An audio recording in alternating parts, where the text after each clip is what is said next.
Hey guys, welcome back to the channel.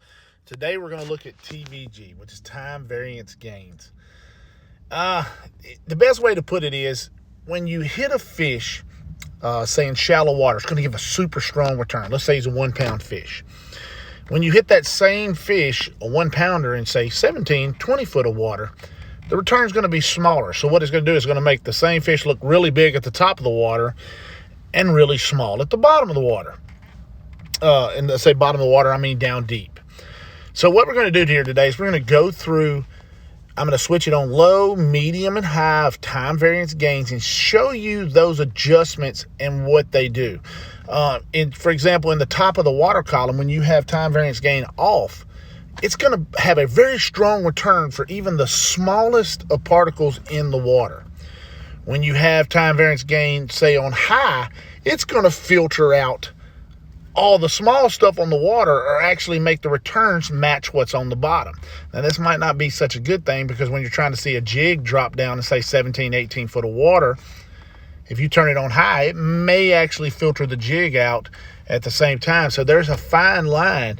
And I have found that, to me, TVG on low gives you a good kind of, middle ground as to what you want to see, and being able to see the jig, but filtering out that small, like mud in the top of the water, maybe some pollen, those type of deals. As we turn TVG, like it's off right here, you see the rays hitting every single little thing. You see everything showing up all the way down. And a lot of people run TVG off because they don't actually know what it is. But now that we kind of know what it is, now you can make some adjustments and do the things that it may fit your picture better because you'll know what it is.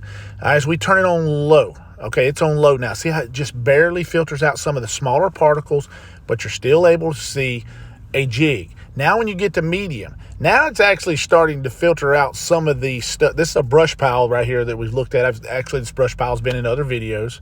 I use it because it's easy to get good and anchored right here. And when you turn it on high, it's actually filtering out a lot of the things inside of the brush pile. If you're trying to see down deep into a brush pile in, say, 20 foot of water, that may be what you're doing. So you can actually use this to be one of your tools. Me, personally, I like it on low. The low filters out some of the upper water column things, some of the pollen, the mud in the water, because the mud in the water does provide a return. I don't like high because I feel like it just puts a big, huge void in my screen.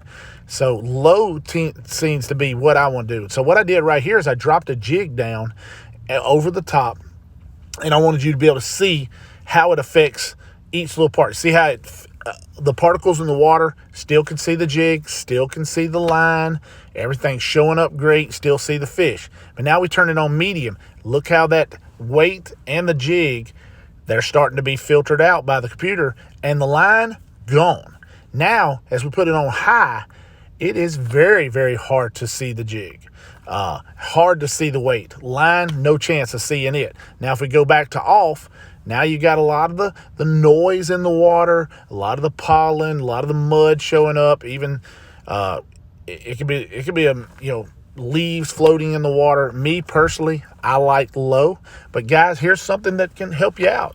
Something to look at. Maybe you can use these tools to better help you see what you need to see.